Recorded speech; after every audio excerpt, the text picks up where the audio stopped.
be very unhappy this morning, Mr. Sholmes. What's happened?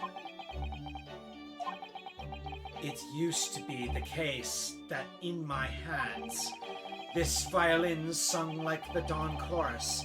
Its melissonant tones would make flowers bloom. It would? But now, the muses are unamused with me. The goddesses of music have thrown me over. Whatever do you mean, Mr. Sholmes? For hours I have bowed, for days even, through the night that I have endeavored to no avail. That sound, my tone, is lost. That brilliant, clear, unwavering tone, gone forever! No more recitals of unbridled emotion! Well, you haven't been practicing much lately, have you, Hurley? Ding doo doo doo doo. Don't worry. I'm sure it will come back to you in time. Heed my words, Mr. Naruhodo. The goddesses of the arts are fickle. One day they bestow genius on a man, the next they unmercifully withdraw it. Oh dear. Ah! Why is this happening to me? If they take the turn I have for the violin from me, what is left, for pity's sake? What is left? Your mama. Deduction, perhaps? Isn't that what you're known for? I'll try. Oh, yeah, that's right. We were in the middle of talking. Wanting to die. I'll try. Okay. Mr. Sholmes, I don't like to pry, but your desk looks rather empty today. Ah, well done, Mr. Sato. Your observational skills do you credit.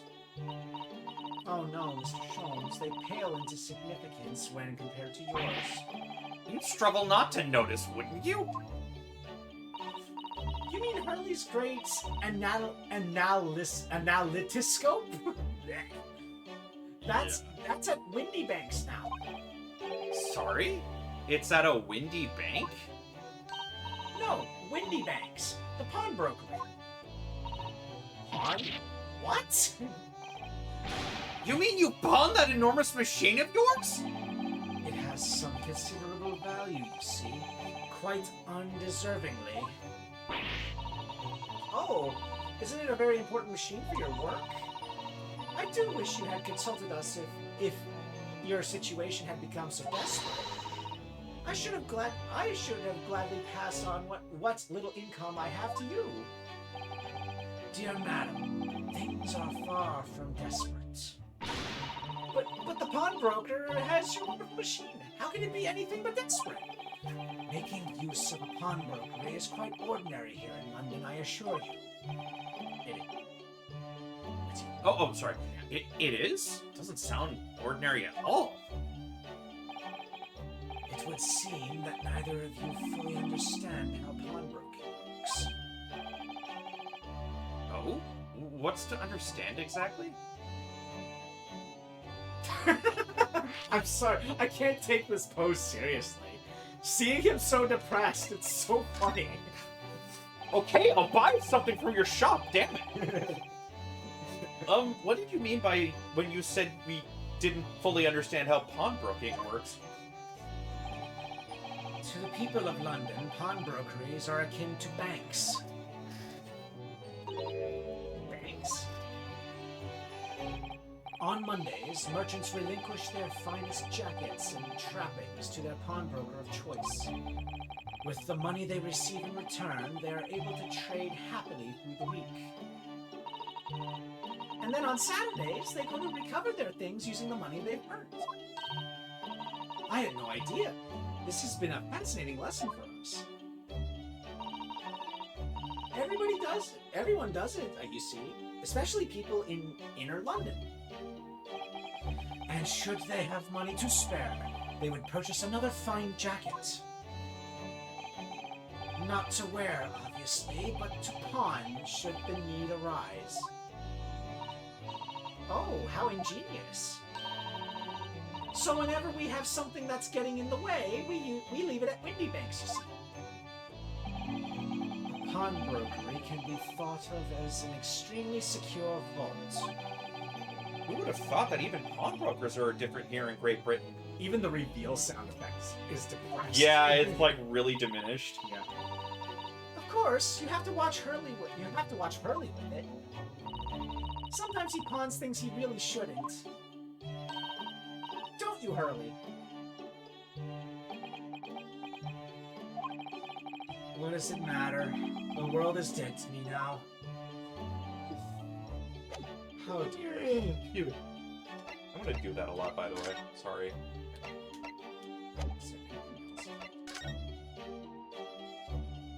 You're here. Hello, small child. Wagahai.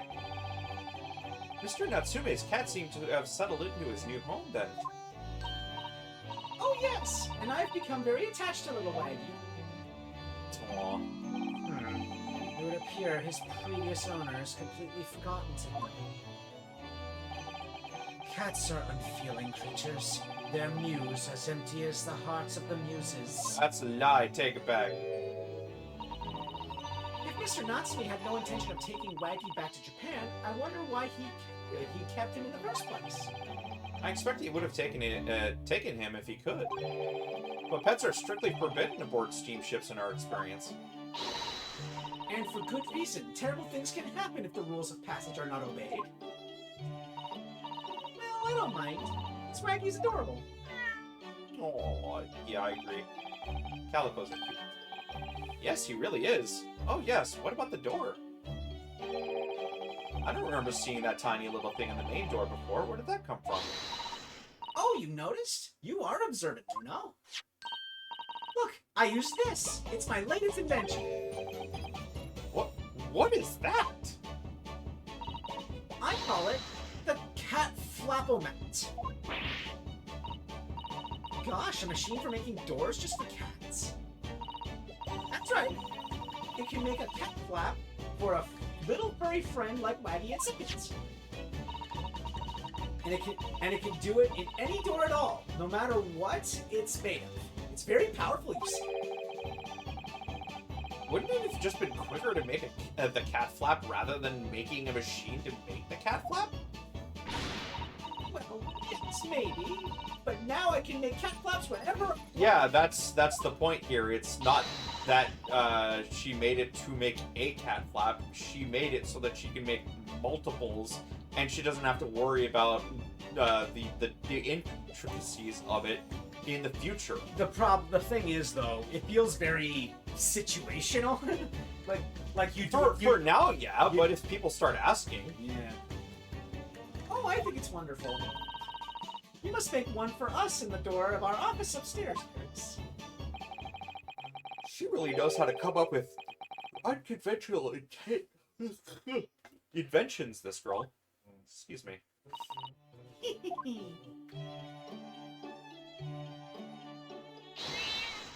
Kitty. Ow. What was that? Wagahai? Wagahai? Oh my. What was that? Oh no! Wagahai's tangled up in your violin! I think he thinks it's a toy. No! What's he doing to it? Oh dear, Mr. Sholmes' precious violin. Why should I care? What? I shouldn't be surprised Brother. if the cat is a more accomplished musician than I now. Do-do-do, Susato, I think you need to use the Susato takedown. Mr. Sholmes really is in poor spirits, isn't he? Flip his ass. I don't think flipping him would put him in a better mood. No, but it would wake him up a bit. Well, anyway, I'll put it back where it lives, shall I, Hurley? Out of the cat's reach, if possible. Maybe we should assess the damage. I'm gonna be honest, there is no such thing as out of the cat's reach.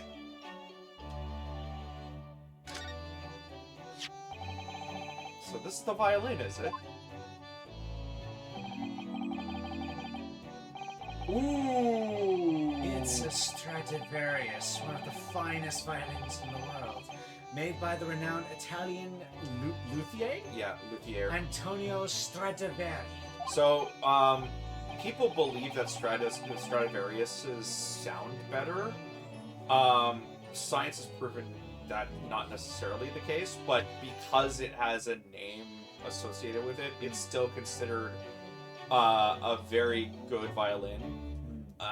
And you can't make one in the current day and age because of the way the wood is now. For some reason, it's like almost the equivalent of like making it out of wood that has petrified.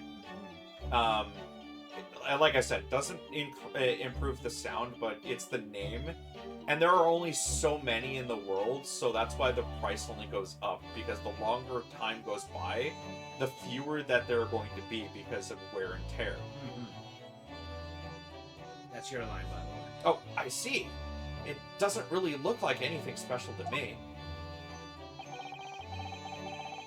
I happened upon it covered in dust, languishing in a pawn shop down a nondescript back alley. Brother, you saved a lot of money. The broker had no idea of its value, so I was able to purchase it for a mere 55 shillings. How honorable of you. And until today, it has been my faithful companion in every great Paganini-inspired performance I have made. I ask you, is there a reason to live in a world devoid of music? To tolerate this blanched existence? No! There is none!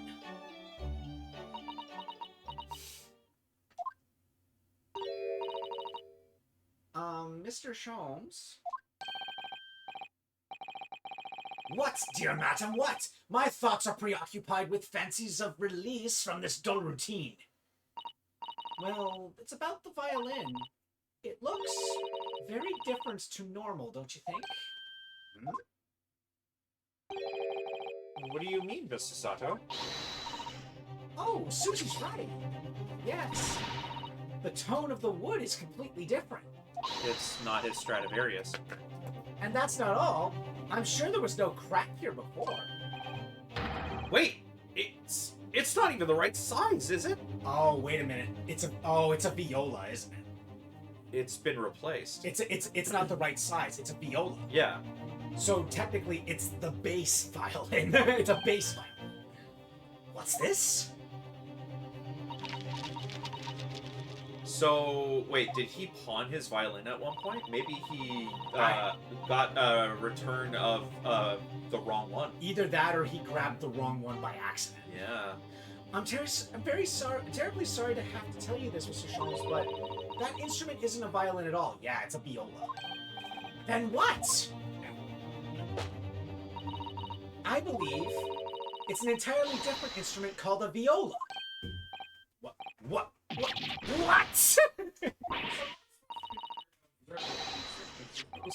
You're right. You are quite right. This isn't my faithful Stradivarius. So what, pray, is this piece of stringed flotsam? Not your faithful performing partner, then. Oh, I see what must have happened. You do, You Iris? do, Iris? This is just a simple mix-up. Sounds like Iris might be able to tell us exactly what's happened if we ask her. I mean, they went to a long spiel about pawning things, so I'm guessing the Stradivarius was pawned at one point. He did pawn it. It would make sense why he would pawn it. Yeah. What did you mean by a mix-up, Iris? Well, you see, this viola, I mean, was at Windy Banks until last week. Ah, at the pawnbrokers. Not Mr. Holmes's belovable musical partner. I'm sorry for cutting you off, and you just said Holmes, not Sholmes. Oh, sorry. No, it's okay. It is Sherlock Holmes, so don't. It's fine. There is a proverb from the East with which you are no doubt familiar, my dear fellows. Always let a beloved child travel. Yes, indeed. So you sent your beloved violin to the pawnbrokers and hoped that it would experience personal growth? Oh, what a wonderful idea. Last week I pawned my great analytoscope in order to release my precious instrument. But it would appear Mr. Windybank mistakenly furnished me with this tawdry fiddle instead. But my ears cannot be deceived by the hollow timbre of this piece of timber. I'm gonna be honest, saying a fiddle is also incorrect because fiddles are still violins. No, but they are higher pitched and a different number of strings. I'm Plus, aware, but they're small like violins. They're not violas. Smaller, maybe? Yes. Violas are smaller than violins. No, violas are big. Violas are bigger. Fiddles are smaller. Because violas are like a bass viol. Yeah. Usually the bass ones, like viola is like next in line, like it's like the one in between violin and a cello. Anyway, violins can be made into fiddles as well. I'm actually gonna check my math on that one because I might be. No, but your every sense was deceived by the fact that it just had strings. Pshaw! A fine state of affairs this is, and why I always say, Mr. Naruto, never trust a pawnbroker. They will try to fiddle you every time. Excuse me? But earlier you... Right. I was right? Yeah. Okay. But earlier you told us that you could think of a pawnbroker as an extremely secure vault. Yeah, I already knew a viola was slightly bigger Yeah. and a deeper. Like basically, the bigger the instrument, the deeper the The sound. standard modern violin family consists of the violin, viola, cello, and double bass. Yeah, which is the biggest one. It's the big boy. So what is the viola family? Viola is like No, it's viol. oh. Because like a viola, if I could equate it anyway, violin and viola are like the alto and bass saxophones. in a Pretty sense. much. Come, Mr. Naruto, dilly-dallying will get you nowhere. Sorry? Crunching your toast with that vacant aspect, freshing your coffee so obtusely. Are you not a little embarrassed by your own conduct, considering the urgency with which we are faced? A fiddle is technically the same instrument as a violin, often referring to a violin played in the country. I told you. So there you go. I literally told you. I know that. You were correcting me when I'm the guy with more musical history than you do. He just wasn't sure. Okay, then what's the difference between a steel guitar and a bass guitar? The bass guitar has less strings, right? Because basses usually have like maybe 4 strings, where a guitar has So you 5. can go from steel. No. Turk should know what a steel guitar is. It's been a while. I'm just the reason why I was correcting you with the violin was because I actually used to play a violin. But I haven't finished my bacon and eggs. My dear fellow, surely you do not still intend to crunch your bacon with an extremely vacant aspect, to fresh your egg ever more obtusely. Press.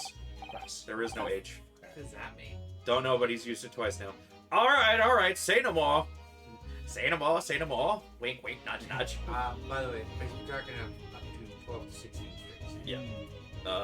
Let's go then. And a steel guitar is the one where you sit down and the strings are in front of you. Oh, you're talking about like a mandolin style guitar. No hand crank. You still play it. You still pick the strings. It's called a steel guitar because of the difference in how. Reverberation, yeah. Yeah. Because the steel resonates with it. Yes, and it still requires the use of an external amp to. I know. I get it. Decent volume. I understand. Acoustic. It's a soundbox. Also, why did you say that mandolin has a crank? I thought that was a hurdy-gurdy. No, mandolin you hold in your hands and it has a small crank on it. Yeah. You want to double check that? I think that's incorrect. Anyway. Susato-san, and that spark of wonder in your eyes. You can't wait to scour the shelves, can you? I get the impression you enjoy places like this. Oh yes, I don't know why, but seeing such a lot of things I don't understand is a real thrill for me. My dear fellows, let us not forget why we are here. Oh, Mr. Sholmes. You were both wrong. It's what Tulio Yeah, plays. we were both wrong. Sorry. It's not a tabletop guitar, and it doesn't have a crank. Sorry. Ah, Mr. Sholmes, sir, welcome back. Welcome back. Oh, I have to make a proper voice. Oh, Mr. Sholmes, welcome back. Oh, that doesn't sound right. You'll see why I think in a minute. Okay. Did you hear that brazen welcome? Well, yes, we are potential customers after all. We are disgruntled customers, Mr. Naruhodo, and it's time to inform Mr. Windy Bank of our ire. Come, the fight is afoot. Oh, so you kick, do you? Discombobulate. The bamboozler. Blackbook. That would freaking wreck somebody's eardrums. Yes, that's why it's lovingly called the bamboozler. No, that would ruin somebody's life for the rest of their life. Hey, it works in fights. You see a lot of fighters do that. It's to discombobulate their opponent. Yeah, I get that, but it's permanent damage to the weakest part of your body. Naturally, you will recall this, which I retrieved from you a few days ago. I'm trying to find the right voice. Yes? This second-rate fiddle is not my faithful instrument, Mr. Windbank. The color of the wood is different. It has holes in it. It's not even the right size. A wonderful summary of our observations, Mr. Sholmes. I'm so very sorry, sir. How utterly unforgivable me! An inexcusable mistake from a pot breaker! There is only one way to make amends! Brother. This guy is weird. I don't think that will be necessary, do you? If I may just say one thing before I pop off! Yes? It was you, sir, Mr. Schultz! Who took it upon himself to remove the item the other day, I believe? Sorry? As I recall, I entered the storeroom to fetch your violin as I heard. Ah, here it is! You did? And when I turned to controvert you, you had taken the viola and left, sir! However, there can be no doubt that the blame lies firmly at my own door for allowing you to leave. So I shall not grumble or grouse any longer. May the skill die. What? No, stop, my dear fellow. The fault is mine. Why does it feel like this is an act and he did that intentionally to get,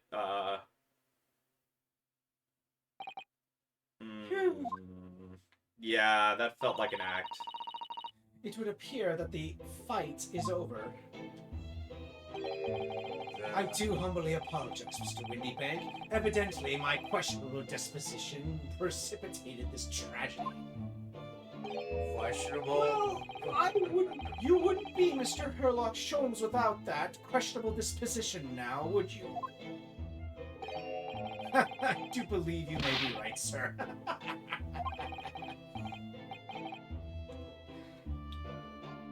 Yeah, by the way, for the record, you know that last bot? The name is Overturned Incompetency.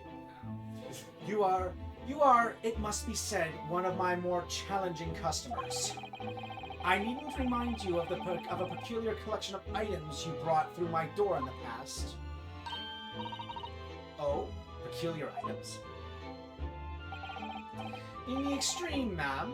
For example, the unpublished manuscript of an eponymous work, the novels of Herlock Sholmes, or some such. Oh my, a new fully fledged novel? And unpublished? A story I have yet to read, you mean? Ah! Wait, before you die, you must tell me more. So, they choose violence on themselves the moment when any energy is expressed. A couple of people I've seen take umbrage with this character because they think that he's playing suicide as a joke. No. That's more looks more like a defense mechanism. Yeah, honestly, I don't see it as that. I just see it as like the way I see it, he has no intention of actually pulling the trigger. Not to mention, it plays off of the Japanese archetype where, like, literally the person will commit seppuku at the drop of a hat because they feel inadequate. Like, it's basically like ye olde imposter syndrome. I must know more. Tell me everything. Wow, Susato-san is really fired up now. Is there really an unpublished story under this very roof? Well, one day the gentleman here brought in an old metal chest, you see. I should like to entrust this to your care for a while, Mr. Windybank. For a chest like that, 1 shilling, sir. Not a farthing more. It houses something of very great value indeed. The latest manuscript recounting the adventures of one Mr. Herlock Sholmes. I beg your pardon? A manuscript? You wish to deposit a manuscript? Oh, mercy me! Ooh. I do have the vapors. Indeed I do, for I am confident it will be quite safe here. And that was that. As such, Mr. Sholmes' latest tale of otherworldly mystery lies dormant in my storeroom. Mr. Sholmes, is that really true? Do I sense that someone doesn't want to talk about this? I continue to pay your fee, do I not?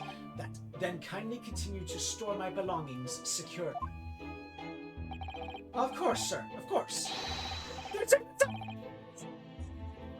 Please put that away. This is all very strange. I wonder, could I ask you something? Ah, a gentleman from the East, I see. Yes, that sable suit. I suppose I could offer you 6 pence for it. Without wishing to offend, the tone is somewhat dull. Sorry? Aha! But for your splendid attire, ma'am, 5 guinea, no less. The colors are exquisite. The design, exquisite. Is it as fine as I am? Exotic. Exotic. Eh? Butters. Butters. Oh my, 5 guinea, you say? How interesting. Why do I feel as though I've suffered some sort of defeat here? I'm wearing a school uniform. What do you want from me? Actually, I was hoping to ask you about your business. I've heard it said that the pawnbrokers are used rather like banks here in London. Yes, sir, indeed. Many of our customers utilize the establishment as you described. I appraise their items and offer them a proportionate loan of 2 months to secure storage. And Stowage. 2 months of secure storage. Stowage. I think he said stowage. Oh. I think we both did. In storage, it's about the same thing. If, in that time, they repay the original sum to me plus the agreed interest, their items are happily returned. But what happens if they don't pay you the money? Or we get to sell it. Then the items are offered for sale in my shop, as you can see on the shelves behind me. So you never sell items before the 2 months have passed. That's right, ma'am. That's right. Which means some considerable responsibility rests on my shoulders. Should a customer's precious belongings be lost, the only recompense is for me to end it all! Yeah, That one felt forced. The very idea, Mr. Windybank, is an absurdity. One should never talk of one's demise so casually. Exactly. Says the man who was telling us all it would be a good day to die only this morning. He's melodramatic, come on. And let us not forget that I have already helped you take measures to ensure such a tragedy never occurs. Oh? What sort of measures? I engineered a simple device, which Mr. Windybank has installed here in his shop. I call it the Red-Handed Recorder. Is it a camera? A security camera? Is that not so, Mr. Windybank? What was that deep sigh about? Red-handed recorder. What on earth is a red-handed recorder? Use your eyes, my dear fellow. There are 2 just below the ceiling. It's literally there's version of a security camera. More than likely, it's motion activated. But the problem is, it stops him from working in his workplace without it going off. Yeah. I can see what appears to be a camera attached to some sort of timing device. Very astute. It is indeed a camera, furnished with some 100 pieces of celluloid film. And every 30 minutes precisely, the camera automatically records the appearance of the shop. Then it would run out within a few days. Here, I have an example I can show you. Maybe he only activates it at night. True, if it has an activation thing, then yeah, that would be good. Ah yes, a print from the camera set to record the activity at the shop counter. I developed a special type of film so sensitive it produces a crystal clear image even in darkness. Really? That's extraordinary. Honestly, that just means overexposure has to happen. Yes, you can clearly see the counter and the door behind it. Look. The problem with overexposure, though, is everything has to be at a standstill. If something that is moving is captured within the photo, it'll look very ghostly. Yeah. So you see, were someone to enter the premises with ill intent, his identity would be summarily exposed. Not necessarily, like I said. And The explanation. suspend your disbelief a little. Yeah, I know, I'm just saying. But did you not say that the photographic prints were taken at 30-minute intervals? Indeed, as you say, my dear madam. Then what if the incident were to occur in between times? One can only say, that would be a cruel twist of fate. I must confess, your devices have been giving me some cause of distress of late. I beg your pardon, Mr. Whitney. Surely they are anything but distressing. Reassuring is the word. Don't call me Shirley. My name's not Mia Shirley. It's the cost of the film, sir. Actually, yeah, back in the day, film like that would be made with silver. You most graciously placed not one, but 2 cameras in my shop after all, which means I must pay for nigh on 100 utterly useless prints every single day. I'm afraid the cost of the film will break me before I'm very much older.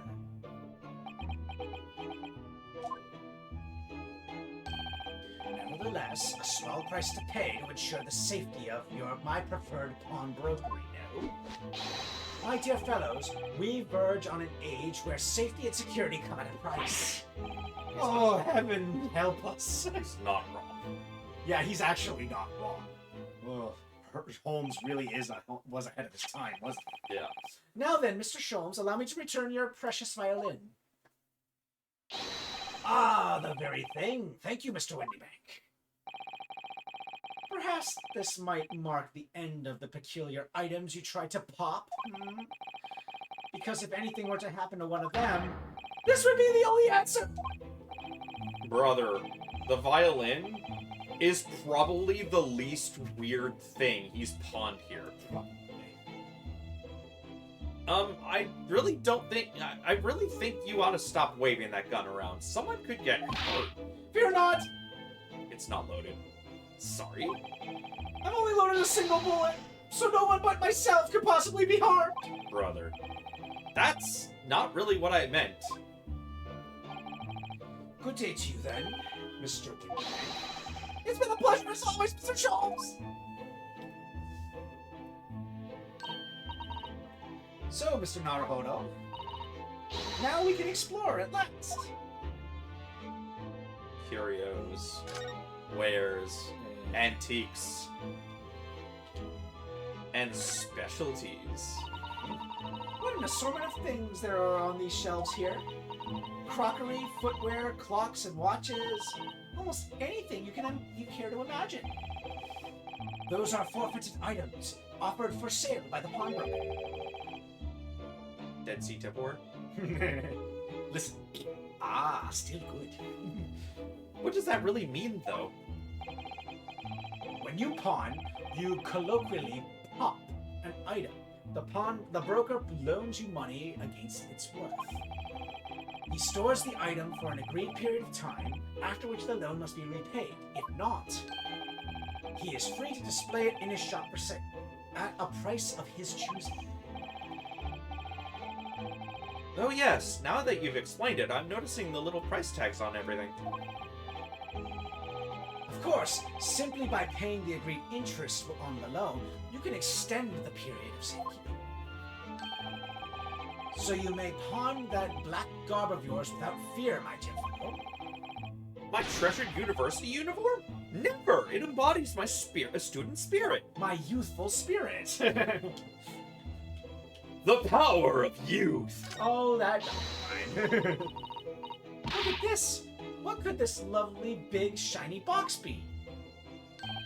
That, my dear madam, is a music box. Surely you have such things in your own country. Oh my, yes, but I've certainly never seen one so large before. Shall we listen a while?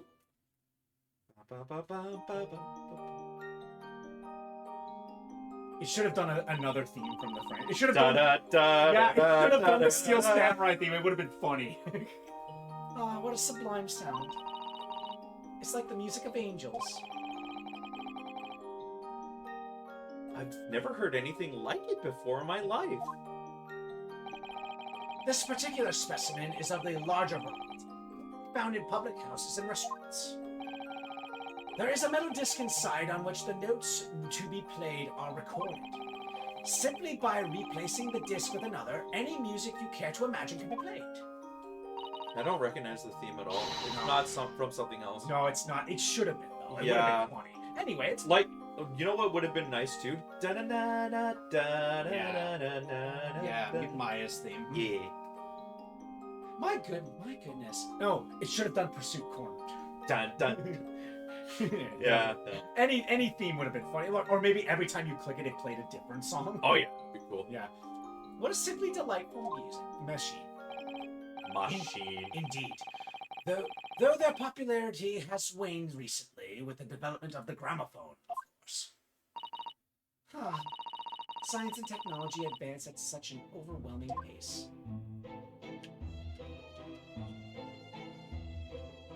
Excuse me. Look at that enormous ledger open on the counter there. Mr. Windybank is, if nothing else, very particular about recording the items he accepts, as any good store owner would. He'd have to be, otherwise he'd get himself into all sorts of trouble. Yeah, exactly. Yeah. Waving that stupid gun around like he's doing with us. Yeah. Which might explain the thing that catches my eye far more than the ledger. It's... I was about to say, if it's not the gun, it's the dog. This revolver here. Do not entertain even a single thought of pilfering an article herein, my dear fellow. I assure you, Mr. Windybank would not hesitate to draw that weapon with a speed bellying his portly sides. Oh, you don't mean he'd... blow his brains out? Indeed. In recompense for his blunder. I believe it's not bellying, it's belying. Oh, okay. Thank you for the correction. Oh my. But in any case, of course we would never do such a thing. How could you even suggest it?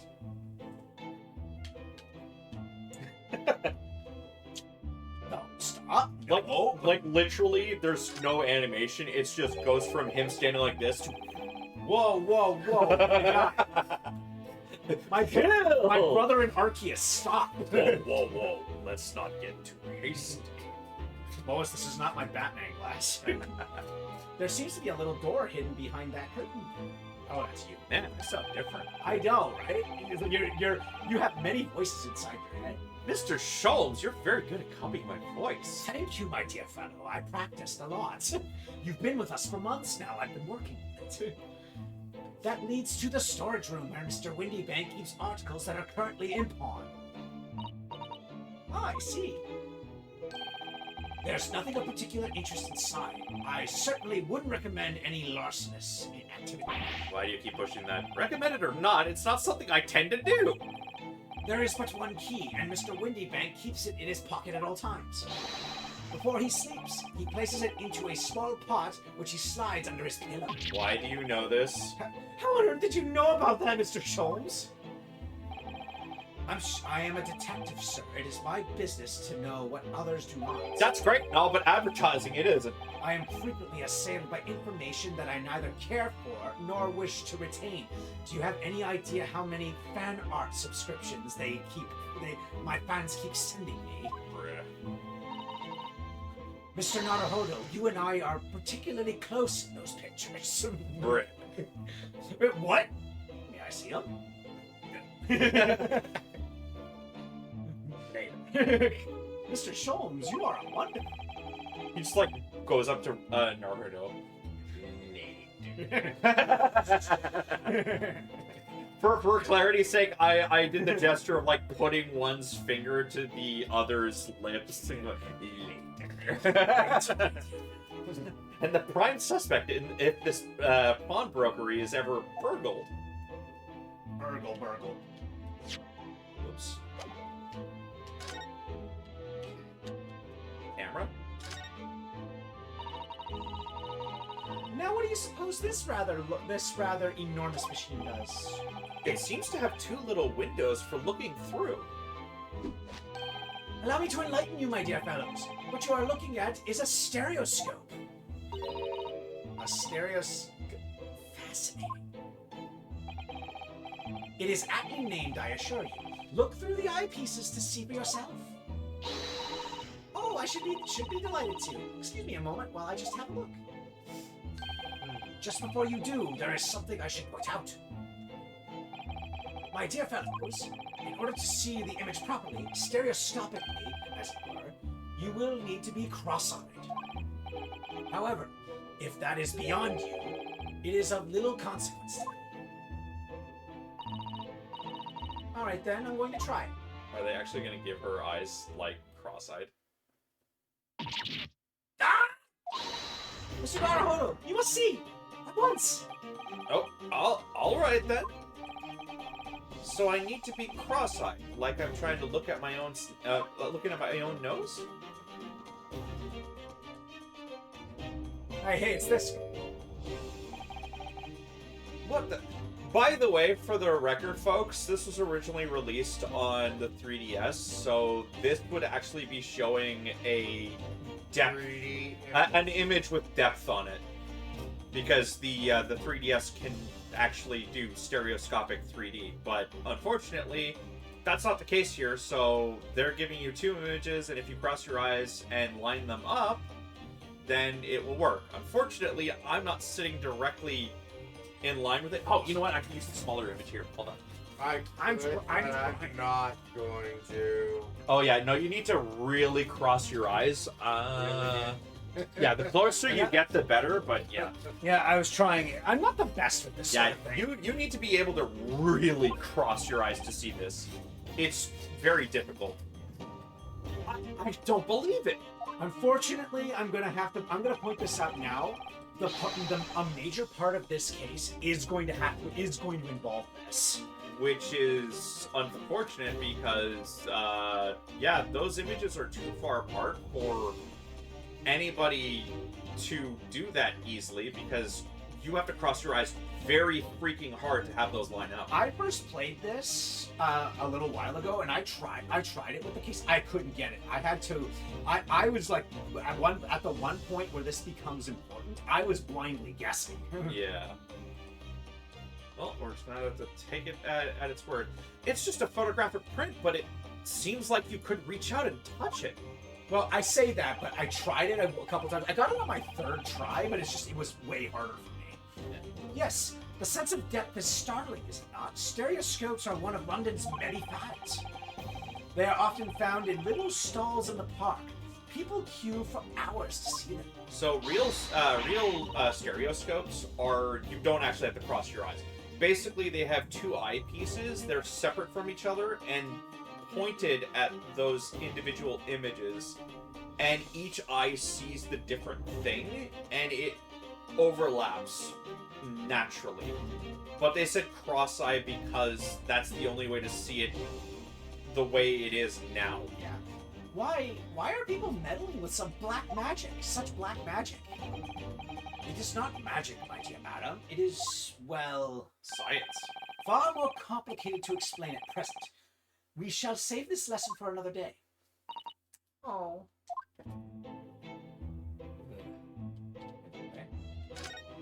The beginning of the music sounds like the start of Howl's Moving A Castle. little bit, yeah. Look at this. Whatever could it be used for? I have no idea.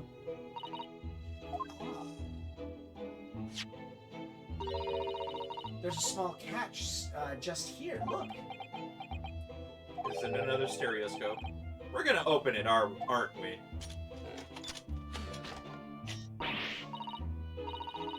Oh my, it's amazing. It has some sort of spring-loaded mechanism. Which we'll never manage to put back the way it was before. What are you two doing? What? Nothing! No, nothing at all! Whatever this device is, it seems to have a pair of little windows to look through. I feel as though I've seen something rather similar to this elsewhere. Duh. It's basically a portable version of this. Yeah. Oh, the stereoscope? Yeah. The date? April 15th. That's not a calendar you could easily miss, is it? I know, it's... Yeah. For the record, folks, for anybody watching this after the fact, we're currently streaming this on April 17th. So, let's be real here. We'll, like, by the time this case would have ended, it would have been April 17th. That's funny. Yeah. 15th of April. Today's date. Yes, that's not for sale, I must point out. It is an Eastern-style page-a-day calendar. Every night at midnight, I tear off the front page to reveal the following day's date. The perfect calendar for a tearaway fellow such as yourself, Mr. Moneybank. And who was it who walked out of here with the wrong violin before? Well, when the agreed storage period has passed without repayment, articles are forfeited, you see. So I have to keep a close eye on the date. It's something of a pawnbroker's obsession, you might say. Oh yes, I can see you're very dedicated to your job. What? Only tuppence for it? That ain't fair and you know it! The article is barely worth a penny, miss. I cannot offer more. What? Sounds like there's an argument brewing over by the counter.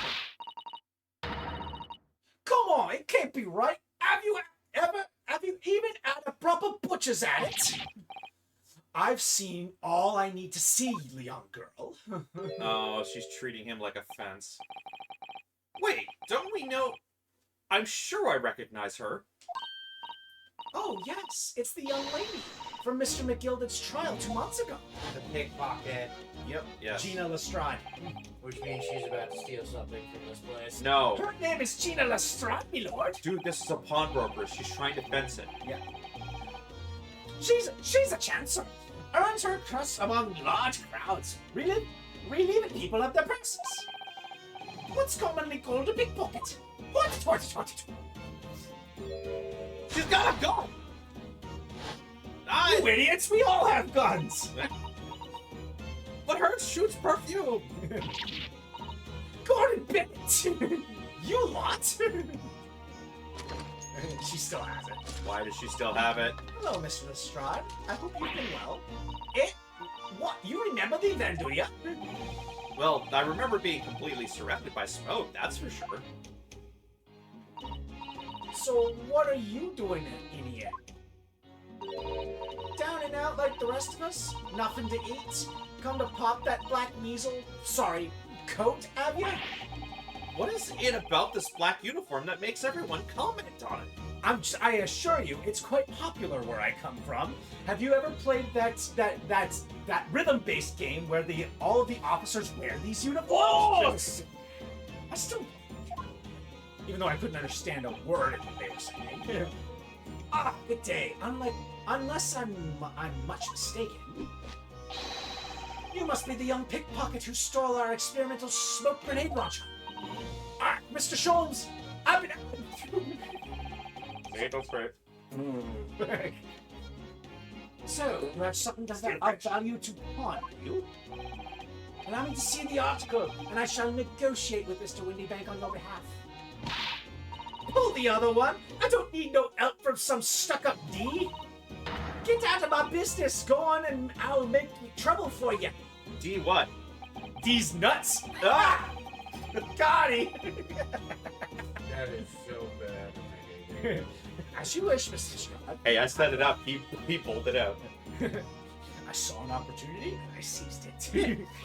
As you wish, Mr. Strahd. I will happily remove myself from your presence. He's really done it. He's gone. I'm sorry, but as I said, there really is no room for negotiation here. What is that thing he has in his hand? Some kind of metal disc? Really? Dude, you've seen what it goes to. I don't think he's actually seen the discs. Okay. And you, go on, leave me alone. I mean, it's visible from here. And we already interacted with the music player. Oh, Miss Lestrade, just pretend we aren't here. We shan't be offended in the slightest. Susato-san can really stand her ground when she wants to. Mr. Naruhodo, I grew up with 3 sisters and 4 brothers. I can do this all day. Plus, I have the Susato takedown. Do you want to see me show it again? You want me to... Hey, Miss Lestrade, I know something called the Susato Takedown. Want me to demonstrate? No, please don't! I have a... No, please don't! I have a family! Whatever. Shoulder throw. Whatever.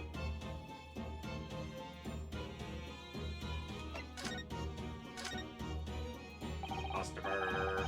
Somehow I didn't really think you were the sort of person who'd use a pawnbroker, Miss Lestrade. Yeah, well, I am, alright. I'm a Londoner, just like everyone else. That a problem, is it? No, not at all. It's just that, well... Oh, I get it. I know what you're thinking. That thing probably don't even belong to her. Probably got it on a dive, didn't she? Yeah, I can see it written all over your Chevy Chase. You're before his time. Well, I might have been thinking something along those lines. Seems like everyone can read my mind nowadays anyways. Stop reading my face! Well, it's written all over your face. Wait, really? He pulls up a mirror, it's just like literal words on his face. Oh shit, how does this happen? When did this happen? Why didn't you say anything? Why the hell am I freaking Rorschach? Yeah. You're not going to deny it, Mr. Naruhodo?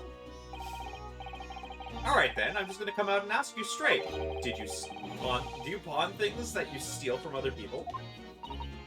Well, I don't know how to best answer that, really. Uh-huh. So that non-answer was enough answer for us. Suppose. Sometimes.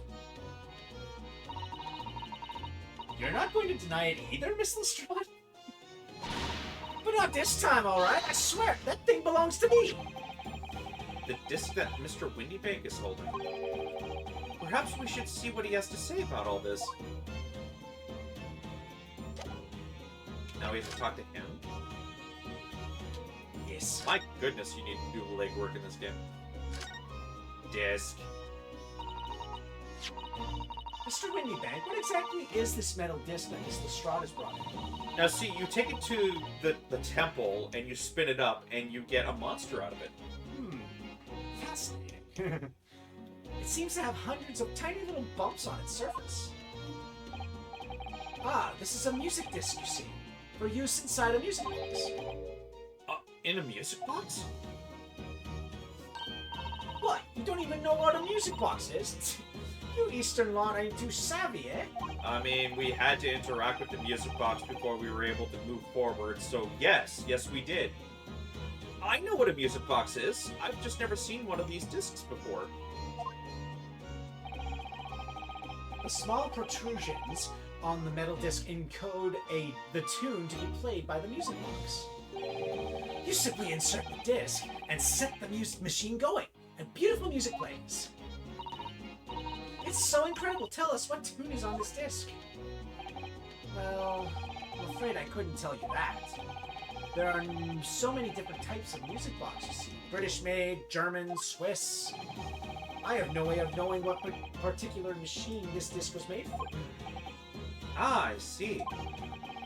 And that's it in a nutshell. I wouldn't have any customers for this item like this, for an item like this, even if the young lady forfeited it. Really, I'm already offering more than I should at a penny. That's a packet of lies! He told me he did. He said it was, well... He? He? Who? Never you mind, it just ain't right, that's all. That disc's worth good money, I know it is. You alright? Yeah, just sudden migraine.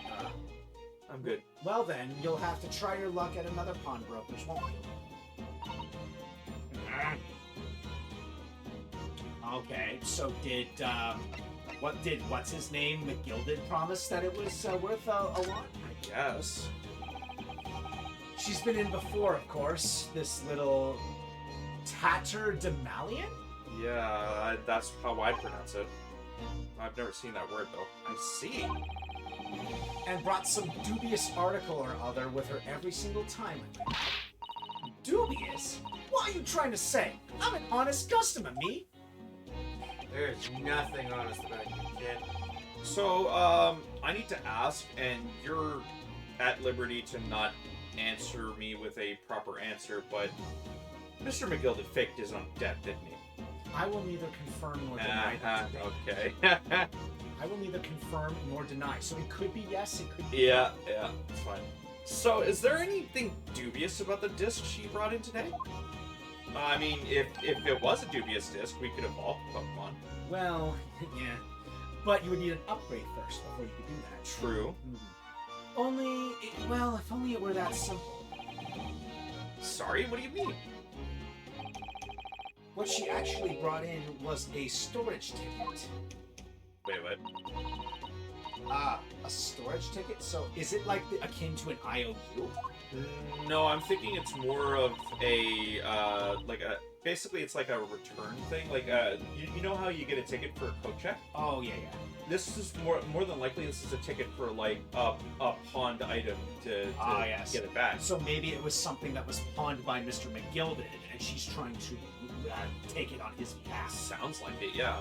Miss Lestrade has actually come to redeem an article from you today, is that right? Yeah, that's right. A girl like me has a lot of stuff what needs storing. Alright, yes, that's definitely dubious. Dubious creature. Yeah. The article in question would have been forfeited at midnight tonight. But as she gave me the ticket for it and repaid both the loan and the interest, I was obliged to return the article to her. But what was the article? Do tell us, Mr. Windybank. No. The little scamp is wearing it, ma'am. It's the coat. It's the overcoat that she redeemed. Oh. What? What's wrong with that? It fits, don't it? I mean, it's mine, so of course it does. So what about the disc then? How does that come into place? The disc was something else. A new article to pawn if the girl and I can agree to a price. I'm confused. I thought you said that Miss Lestrade brought in a storage ticket today. It's really quite simple. Yes, the child brought me a storage ticket and the money owed on it, as you say. For this heavy black coat, which you returned to her care as I understood it. That's right, yes. And rather unsurprisingly, as soon as the little ragamuffin put the thing on, she went rifling through the pockets. Oh, you mean... What? Don't you know it's rude to stare at a lady? I don't know. I'm not looking... It doesn't really look like I'm looking at a lady right now with the way you're dressed. Hey, some people like ladies like this. Yeah, no, I'm just... Especially with the rude, with the dialect and the accent. A lot of ladies who are trying to hide their intentions don't dress like that. Oh, I see. So it came from the pocket of the overcoat. Or sorry, do dress like that. Like, they're basically trying to hide intentions by hiding lots of things, like gender and stuff. If you mean this disc, then yes, exactly. And she immediately tried to pawn it. For quite a high price as well? This is all rather suspicious, I think. Give it up. I'm just trying to pawn something like anyone else would. Uh-huh. Miss Lestrade, may I ask who deposited the overcoat here in the first place? Well, me. It doesn't really appear to be your size. I do like that her eyes are shifting from side to side as she blinks. Yeah. Me, old man. It's me, old man's, ain't it? Uh-huh. Is it, Miss Lestrade? Yes, this is definitely all rather suspicious. You're sus, Miss Lestrade. You're very sus. Stop venting. Out of my way, please. Wait. Oh my. Who's this picture postcard English gentleman? Like, literally, this looks like the gentleman ghost. Good day to you, ladies, gentlemen. On. What's your problem, eh? There is no problem as long as you remove yourself. I've a matter to discuss with the proprietor. She was here first. And if you intend to make a problem of it, I shall see you outside, little girl, for the hiding you deserve. Look, ain't it obvious? I ain't done talking with him yet. If you think you're such a gent, you should know how to wait in line. Well, you are an impudent little brat, aren't you? As well as a pickpocket. Eh? Who are you? I don't know who I am. The question is, how do you not know who I am? Moriarty? You haven't the courtesy even to remember the faces of your victims, it seems. What? You mean from you? Broker. Yes, sir? I believe this filthy pocket thief has just redeemed an article from you, no? Yes. The article in question belongs to me. I demand for it to be returned at once. Oh my. Now that's a lie. What are you trying to pull? Give me back my overcoat, you wastrel. I hope that's how you say that. Yes. And needless to say, any music box discs too. No, you can't have it. You just can't. It's the old man's. Or it was. Now it's mine. You were trying to sell it. Why do you care? Goodness, Mr. Naruhodo. This is a very awkward situation. Yes. I think perhaps we should hear both sides of the story in a little bit more detail. What are you, a mediator? What Actually, technically, you might be. What are you, a lawyer? Yeah. Oh, wait.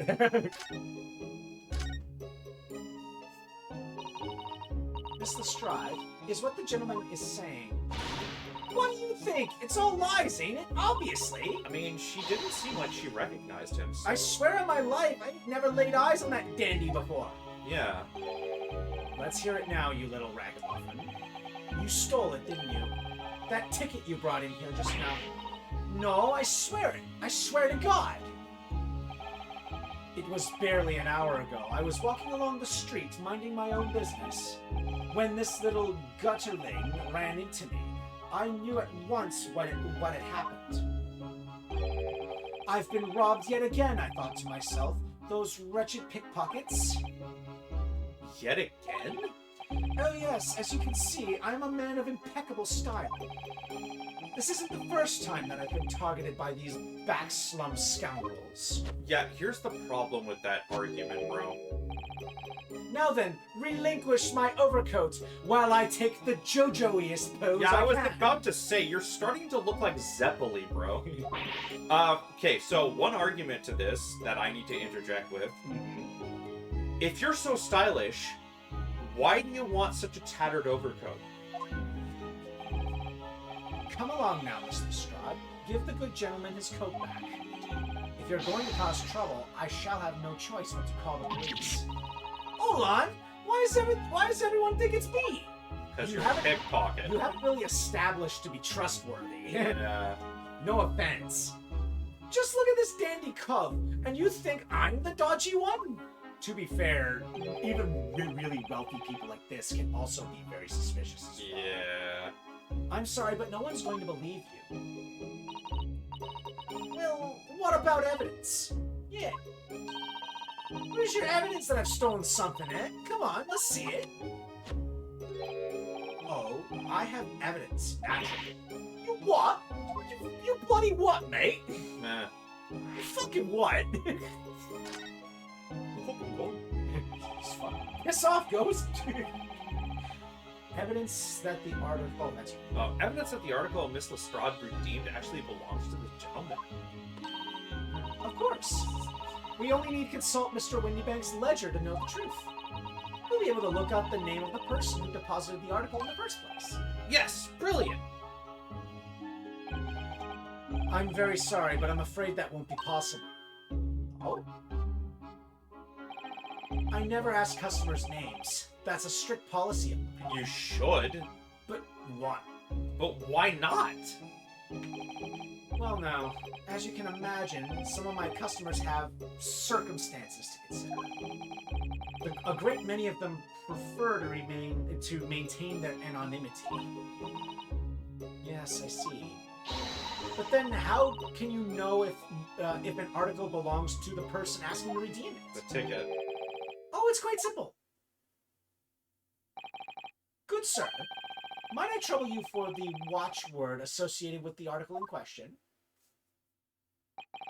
Of course, it's... Zoardo! Professor. Yes, that's right. And all the evidence we need. This gentleman is the rightful owner of the article, without doubt. A watchword? Interesting. So it's like a password. Yeah. So, about these watchwords, Mr. Windybank. As I just explained, I never ask customers' names when they deposit items with me. There are many reasons why certain customers would like to keep their activities secret. Uh-huh. That wasn't exactly a subtle glance at Mr. Sholmes now, was it? Great detectives have no dark secrets, none at all. Bullshit! Yes, well, anyway, that's why I always ask for a watchword whenever I accept a new article. In many ways, it's like the secret combination of numbers used to unlock a vault.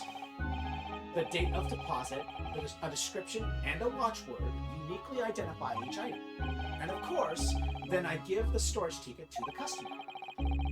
When someone comes to redeem something, I ask for the ticket and the watchword. And if that someone tells you the correct watchword, you return the article? That's right, sir. Yes. Just as soon as the requisite fee is paid.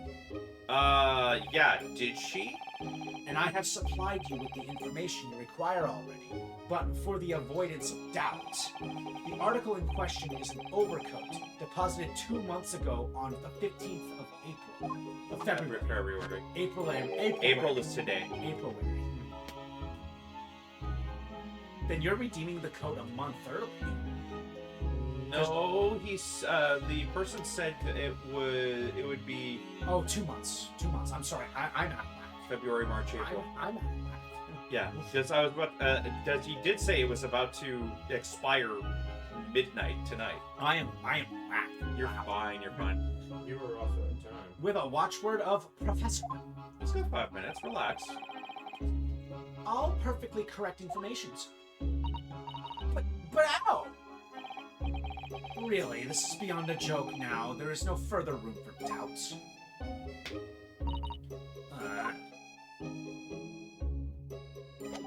Yeah, here's the question, the obvious question that I'm failing to see being answered here.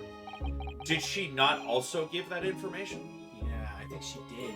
But then again, if she pilfered it, she probably would know the information as well. Yeah, but if she gave the information too, that again doesn't confirm whether he's the legitimate owner or not. That's true. Excuse me, but who are you? One would expect the Enquirer to introduce himself first. True. Though clearly you are not British, so perhaps our ways are foreign. Oh, sorry, yes, we're from the Empire of Japan. We're studying here. Oh yes, Japan. I've heard talk of the place. Its inhabitants live on some fiery brown-colored soup dressed up with exotic spices. You might be thinking of somewhere else. And what was that theatrical gesticulation about? Gesticulation. Perhaps. Anyway, if you are a gentleman, sir, you offer your own name first before inquiring after the name of another. Of course, yes. I'm Miyonosuke Naruhodo. I'm a lawyer. Well, a student of law, really. My name is Susato Nikitoba. I am Mr. Naruhodo's assistant. I see. My name is Benedict. Yes, Egbert Benedict. Uh-huh. Eggs Benedict. I don't think that's his real name. Enchanté. He's so refined in how he holds himself and how he speaks. But that name is suspicious. Now, to the matter at hand. I love how every other character in this is like, yeah, that's the real name. But the name Egbert Benedict, okay, that's going too far. It doesn't fit. Well, I mean, okay, it fits his colors, but that's about it. This franchise literally has a character named Salmonella. Yeah. And yet that's not going too far? And Al Beer Guide. Yes. And Peas Laban and a stand-in? And yet Egbert Benedict is going too far. My overcoat, return it at once to someone with the style to carry it off. Every move he makes, every breath he takes, I can't stand watching him.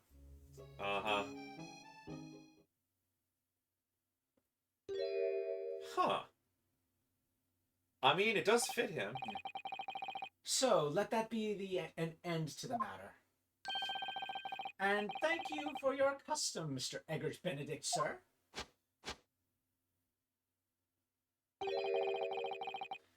With such reasonable rates of interest, I may even decide to come back. This is why, grown-ups. Just because I'm a diver, everyone thinks that makes me a liar. Is anyone else going to say it, or...? If you're a thief, you're a liar to go with it. Usually. And the contents of the coat pockets, if you please, broker. But of course, sir, here is the disc for you. Just this one? Pardon, sir? I was expecting another. That is, I deposited it. And he lets the mask slip for just a second. Another disc? Oh dear. I regret to inform you, sir, that what was deposited with me was merely the overcoat. The disc happened to be the one in the pockets, and I was completely unaware of it until now. So, Gutterling, you're hiding more of what's rightfully mine, are you? Says who, eh? I don't know nothing about it. You were hiding your face just a second ago. Clearly you do. Very well. Then I shall bid you farewell. Say goodbye to style. Wait a minute. That disc is mine. What do you think you're doing, you little tramp? You've drawn blood, you filthy animal. Ah, yes, there's blood on the disc. It's because of all those sharp little bumps. The man must have scratched his finger on them. I found it first, all right. I mean, it belonged to me old man. So you're not having it. Or you take it. Me? If I hang on to it, they'll have it off me again. So you keep hold of it. Miss Lestrade, why is this disc so important to her?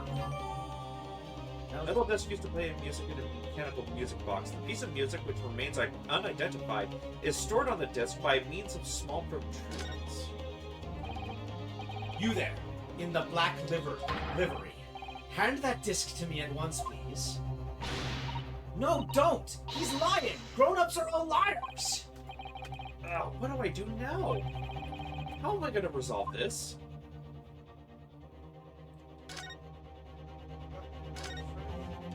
No, we're acting.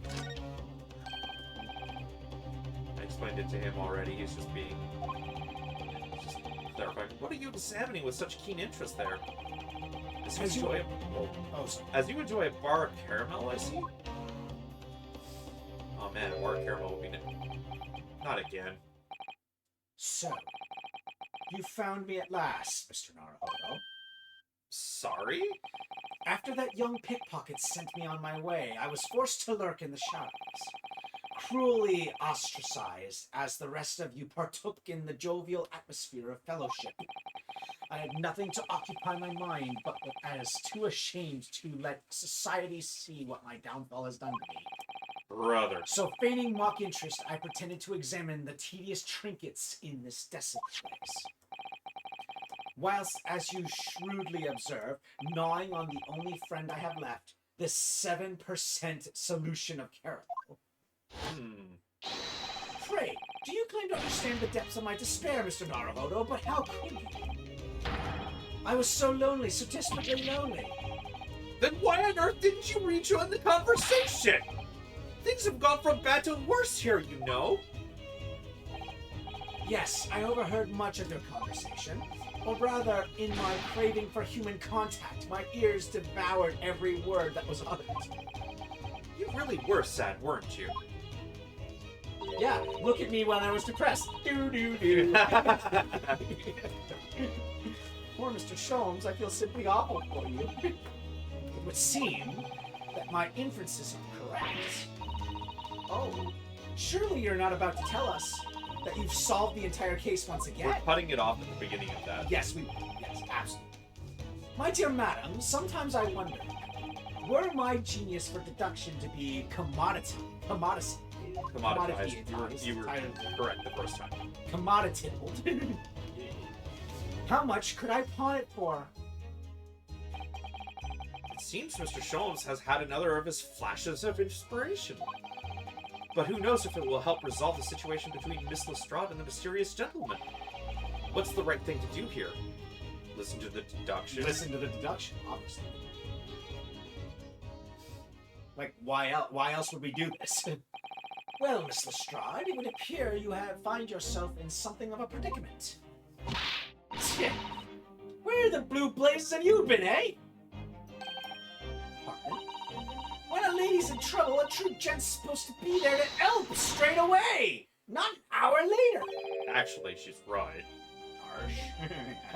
Harsh. Harsh, but then at the same time, you can't claim that all adults are liars and you're a pickpocket and trustworthy, and then claim that everyone else should help you when the need arises. Excuse me, I didn't say she was right earlier. I said she was right now. Yeah. And also, she's out of line, but she's right. Yeah. Still. And who, pray tell, are you? Oh no. Mr. Eggert Benedict. Oh my gosh, third bot in a day? My goodness. You have, in my eyes, a veritably encyclopedic array of curiosities about your person. Nevertheless, there are two immovable conclusions I have drawn, because it is always two and never more. Goodness forbid if I do a section with this where there are three things we need to deduce. I beg your pardon. The first is this.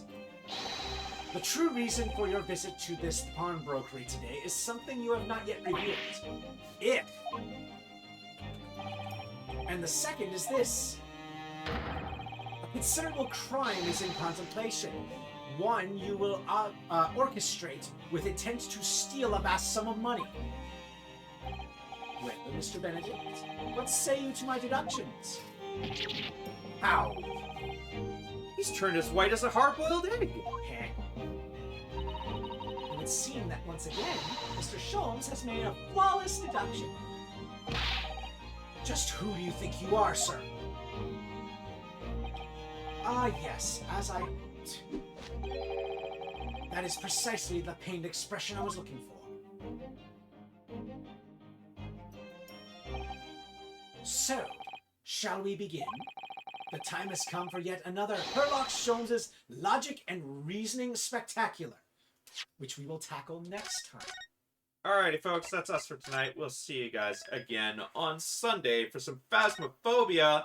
And we got word on the Phasmophobia front that there is actually our first crossover event that's going to be happening soon. I don't know the details on the date, but it's with Alan Wake. Ooh.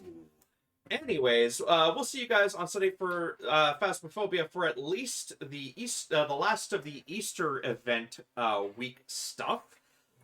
In the meantime, if you want to check the rest of our schedule, check our offline page. If you want to join us in our lovely community, please join us here on the Poutine Munchers Discord.